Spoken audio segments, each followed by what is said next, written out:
Hey guys, welcome back to Cougar Chem Tutoring. I'm Austin and I'll be running through part 1 of problem set 10, naming and bonding. Number 1A, define the types of bonds: ionic, polar covalent, nonpolar covalent, and metallic. Alright, ionic is a bond between ions. Okay, I'm just put between ions. Now remember, ions are charged particles, so charged, meaning they either have a positive or a negative charge. Okay, if it's a positive charge, we call it a cation. Okay, and if it's a negative charge, we call it an anion. An example of this is sodium chloride. This is table salt. Okay, if you remember sodium is in the first group of the periodic table, so it has one valence electron, and chlorine has 7. It's over here, okay, in the 7th group. Now, if you notice, if you remember from last time, there's something called the octet rule. Each atom wants to get to the perfect octet. And in a bond like this, what these two elements will do is exchange this electron. Because if sodium gives this up to chlorine, not only does chlorine reach its octet, but so does sodium. Because sodium, beneath sodium is the 2s2, 2p6 group, right? And that's a full octet. And so this benefits both parties. And so they'll actually exchange this electron. And in doing that, because sodium loses a negative charge, it becomes positively charged as an atom. And then chlorine, as accepting an extra negative charge, becomes negatively charged. Okay? And so remember, opposites attract, and so what will happen is these will just sit right next to each other after exchanging that electron. And that is characteristic of an ionic bond, is that these will become ions by exchanging an electron, and then they'll sit next to each other, and then this attraction is a word that you'll want to know. This attraction is called electrostatic attraction. Electro meaning charged, static meaning not moving, and attraction obviously meaning an affinity for something, right? So maybe you remember from the last problem set, but there was like this lattice that you saw with like ions that were interspersed like this, right? That was an example of an ionic bond, okay? That's typically what they'll look like and the kind of structures they'll form. Typical ionic bonds are like salt, right? You notice that they're kind of, if you could microscopically look at salt on the molecular level, you would see that it's square shaped because it creates these lattices, square or rectangular. Okay, so 3 characteristics that you'll want to know. These are very strong. They're made by exchanging an electron, right? Exchanging. That's important because that's the main difference between ionic and covalent. Okay, exchanging electrons. We'll talk about what covalent is here in a second. Okay, and then lastly, this is typically between nonmetals and metals. Okay, sodium here was the metal, and chlorine here was the nonmetal. Nonmetals will typically be the negatively charged substance, and the metals will typically be the positively charged substance. Okay. All right, number 2, polar covalent. Now, before we get to the polar part, let's get to the covalent part. Covalent means sharing electrons. Okay, so sharing electrons. So we're still following the octet rule, except instead of exchanging electrons, we're sharing them. Okay, let me give you an example. Here's carbon dioxide in a Lewis structure, which you'll learn how to draw here in the next problem set. But all this is if you notice, each of these lines is 2 electrons. So let me redraw this here so you can kind of see what this looks like. We got oxygen. Oxygen's in the 6th group, so it's got 6 valence electrons. I'm going to draw them like this, okay? I'm going to draw them like that. And then we've got carbon. Carbon's got 4 electrons. And then, because it's in the 4th group, right? And then oxygen, another oxygen, we've got 6 more, okay? We've got 6 more. All right, now if you notice, what we're going to do is, instead of, exchanging electrons and becoming ions, what they'll do is now, carbon's like, okay, I have 2 to give each of you. And that way you both get your octet, right? So then oxygen would have its octet here, oxygen would have its octet here. But then carbon would also have its octet here, okay? Those would belong to everybody and each person at the same time, okay? So individually and in total at the same time, okay? So this is what we call a covalent bond. Now, a polar covalent bond, the way that it differs from nonpolar covalent is that it depends on how you share the electrons, okay? Do you share them equally amongst everybody, or do you share them unequally? And a polar covalent, polar means that there are two sides to something, right? So if I have the atoms here, if these shared the electron clouds equally, the electron cloud around this molecule would look even like that, okay? Kind of like a little hot dog, I guess. But what actually happens is oxygen has a very high electronegativity value. If you notice, this is an electronegativity chart.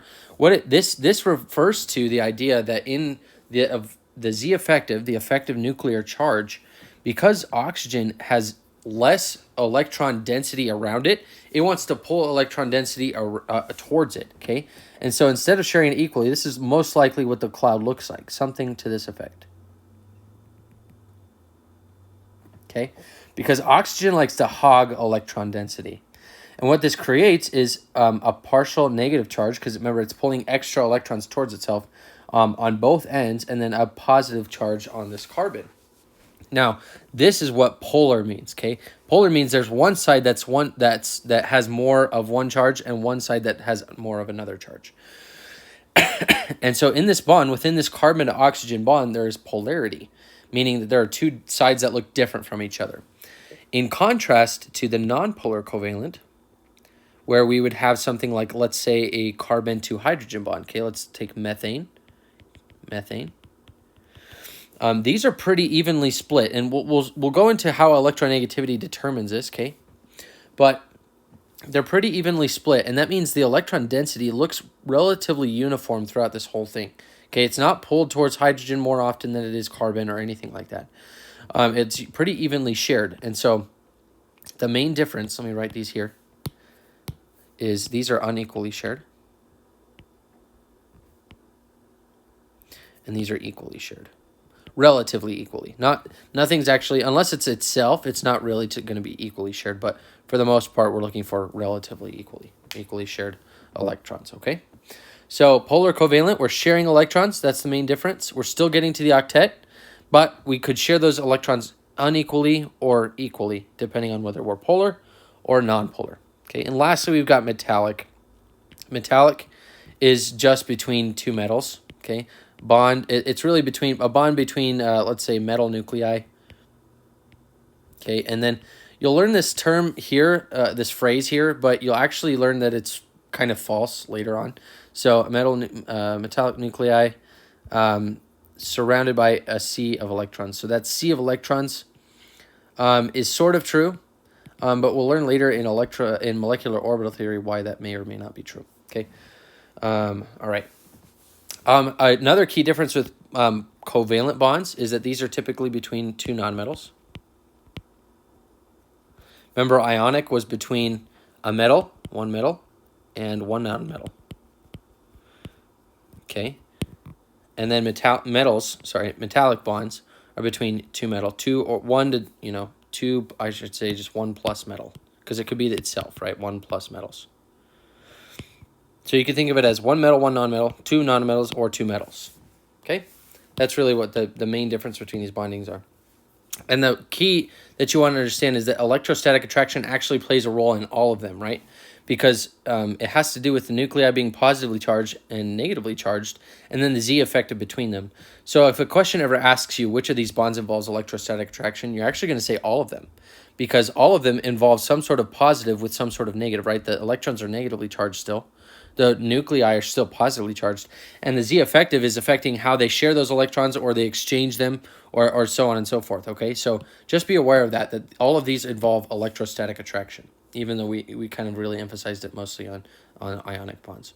Okay, now it says how can we use electronegativity to predict whether a bond between two atoms is likely to be covalent or ionic? Okay, so what we do is we look at the values, okay? So here are the values for let's say we've got oxygen and sodium, okay?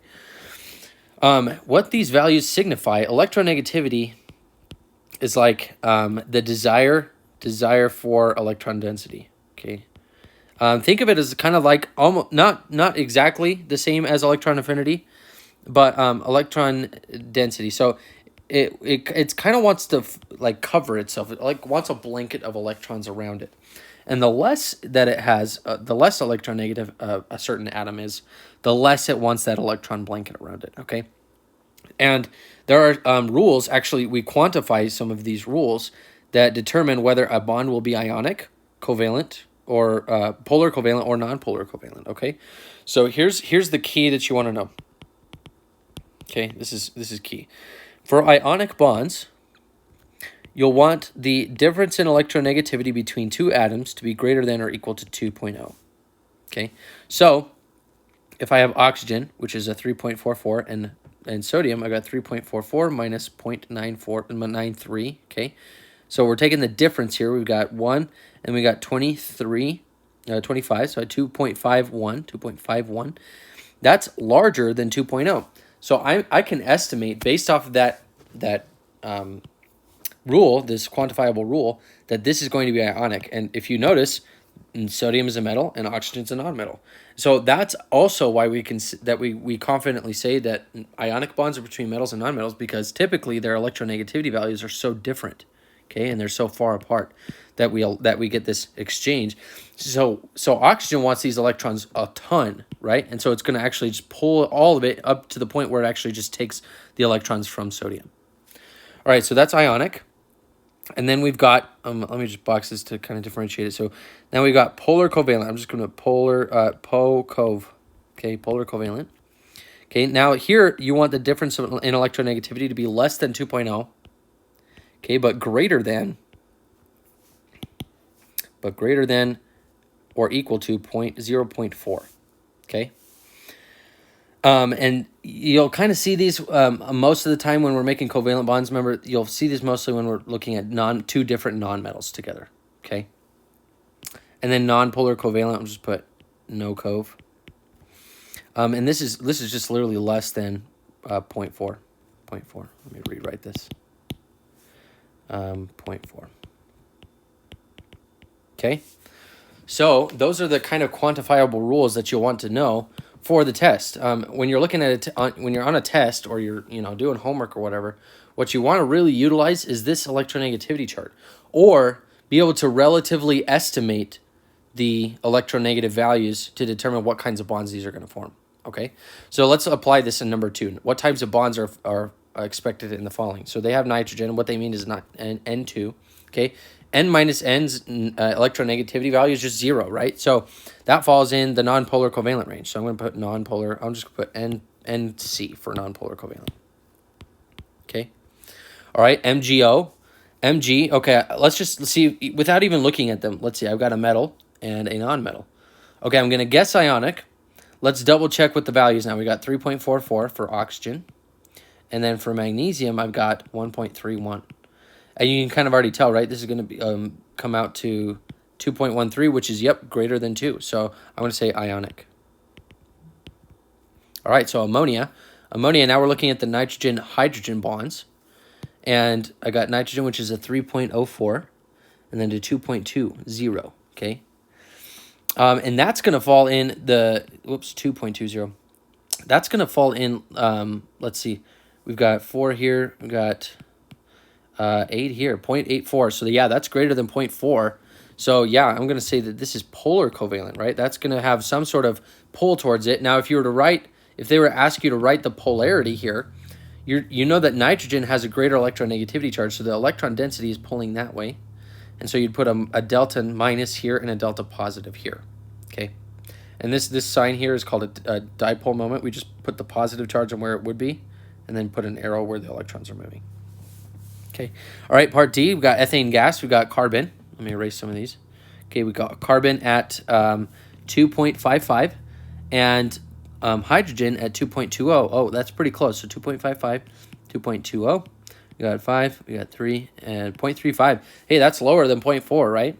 So this is going to be nonpolar covalent. Graphite, that's just carbon between two carbons, right? Carbon to carbon, and that's going to have a 0 electronegativity difference. So this is just going to be nonpolar covalent. Titanium, now we're looking at just a metal to itself. Where's titanium? It's right there, okay? It's a transition metal. And so that's just going to be metallic, okay? Between two metals, right? Don't even need to look at electronegativity differences for that one, because we're only involving two metals. Bromine's over here. That's a non-metal, right? And it's binding to itself. So again, nonpolar covalent. All right, carbon dioxide. We kind of talked about this one earlier, but let's look at the electronegativity difference between carbon and oxygen. We've got this Lewis structure, which we'll get to here in the next problem set. Don't worry about drawing these right now. So we got 3.44 minus 2.55. We got 9. Let's see. Yeah, this is gonna be polar covalent. Polar covalent. Okay. All right, and then we got nitrogen monoxide. So nitrogen, we got nitrogen 3.04 and 3.44. Okay, let's see, 3.44 and 3.04. Ooh, that's 0.4 exactly. Whoops, not 0.04, 0.4 exactly. And remember, it's equal to 0.4, so we're going to call that polar covalent, okay? It's not super polar, but it's still, we're still going to consider it polar. All right, and then the last one, we got gold. Gold is right here on the periodic table, okay? It's a metal, and it's binding to itself, so we're just going to say it's metallic, okay? So that's kind of how you want to use the electronegativity chart and these rules in determining what kinds of bonds these elements will make with each other, okay? All right, number 3, write the chemical formula and name of the ionic compound formed by the following elements, okay? So now they've told us that it's an ionic compound, meaning it's going to be between a metal and a nonmetal, okay? So let's put that here, metal plus nonmetal, okay? And that one's going to be a cation, right? This one's probably going to be the cation. I'll just put plus here, and this one's probably going to be the anion, which is negative. All right, so we have to determine not only what charge they are, but the magnitude of those charges, so 1 plus or 2 plus or 1 minus or 2 minus, and then determine the name that should come from that, okay? And naming ionic compounds is actually pretty straightforward. I'll show you how to do that here in a second. All right, so barium. Let's find out where barium is. Barium's right there, and oxygen's up here. Okay, so barium is in what group of the periodic table? It's in the 2 group, right? So it had 2 valence electrons at one point, and to get to the ideal octet, right, it got rid of 2 of them, and what charge would that leave it? That would leave it with a 2 plus charge, right, because it got rid of 2 electrons, because it's in the second group. Okay, can you kind of see the pattern here? So I'm going to put barium, barium, 2 plus. Okay, and then oxygen, where is that? That has 6 valence electrons, right? And so to get to octet, it could lose 6 or gain 2, and it'll actually just gain 2. That's a lot easier, right? So we'll end up getting 2 minus because it gains 2 negative charges. And then all you do to combine these into a chemical formula is switch the superscripts, okay? Just switch them. So it becomes Ba2O2. And then if you can reduce these down, do so, okay? So this is going to just be BaO. And naming this is actually pretty straightforward. You leave the cation name as is, so this would be just barium. And then with the anion, all you do is take the first part of it and add "ide" instead of using the rest of the name. So this would be barium oxide. Barium oxide.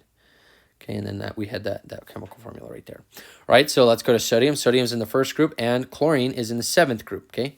So we got sodium. We did this one earlier, right? So we knew that chlorine was going to take on a 1 minus because it took sodium's 1, and then sodium would take on a 1 plus. So we got Na plus, Cl minus. Switch the superscripts. That's 1 plus and a 1 minus. So that's NaCl.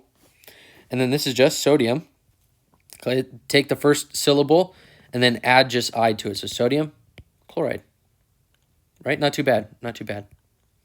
Okay, calcium. Where's calcium? Calcium's right there. It's in the 2nd group. So I'm going to anticipate that it's going to take on a 2 plus charge. Bromine is in the 7th group along with chlorine. Okay, so it's going to take on the same kind of charge as chlorine. That's why we call them, that's why we say they're in the same family, right? They act the same. So bromine minus, calcium 2 plus. We're going to switch the superscripts. So now we got CaBr2, okay, Br2. And we're not going to say calcium dibromide because calcium will always form this and bromine will always form this. So we don't necessarily need to say calcium dibromide or calcium, bibromide or whatever, because it's inherent within naming calcium bromide that it's just going to come together in this ratio. So I'm just going to say calcium bromide. Okay. And remember, these are just rules for ionic naming so far. We haven't talked about covalent naming, so hold off on that. All right, strontium and sulfur. Strontium is right here, okay, and sulfur is right here. Sulfur is in the same group or family as oxygen, so it's going to take on a 2 minus charge, 2 minus. And then strontium is in the same group as barium, so that's going to take on a 2 plus, right? So kind of the same as what we saw in the first, in letter A, right? We can just come barium 2, sulfur 2, and then reduce it down. So barium, oops, it's an awful B. Barium sulfide, okay, and this would just be barium sulfide. So take the first syllable and just add "ide" to it, and you'll always, for almost 99% of the time, you'll get the answer right, okay? Aluminum. Now, where's aluminum? Aluminum is actually right here in the 3rd group, okay? So what that means is aluminum has 3 valence electrons. So is it easier for it to lose 3 or gain 5? Well, lose 3, right? It takes whatever takes the least amount of electrons to move. So in this case, we're going to say aluminum, and this would be 3 plus. And then we said sulfur was 2 minus from the last one, right? So now switch the superscripts. We get Al2S3. And we can't reduce them down further than that, right? So that's going to be my chemical formula. Sorry about that. That's going to be my chemical formula, and I'm just going to call this aluminum sulfide. Right? Okay. Almost done. We got potassium. Where's potassium? Potassium is this K over here. Potassium and phosphorus. Phosphorus is right there. Phosphorus is interesting. It's actually in group 5. Okay, group 5. So that means it has 5 valence electrons around. I'm going to draw the 5 valence. Now, would you think that, let me draw potassium here as well. Remember, it's in the first group, so it's got 1 valence electron. Phosphorus, would it be easier for it to lose 5 or gain 3 electrons? It'd be easier for it to gain 3, right? It takes less electron movement for that. So I'm going to say P3 minus, okay? And then potassium, right, is going to become a 1 plus. I'm just going to put plus. And then switch the superscript, so that becomes K3P. Just like that. Now, does this make sense? The reason that we need 3 of these is because it takes 3 pluses to satisfy 3 minus charge, right? That's why they end up coming together in these ratios, is because ultimately we need a neutral charge, and that's how we do it. Is by switching the superscripts, we actually help get a common denominator so that they can come together in a neutral form. So then this would just be potassium and phosphide. Phosphide, okay? There's the first syllable phos, and I just add ide. All right, last one. Iron 2 and oxygen. Okay, so this is where things get different, okay? So here's iron. Iron is in the transition metal section.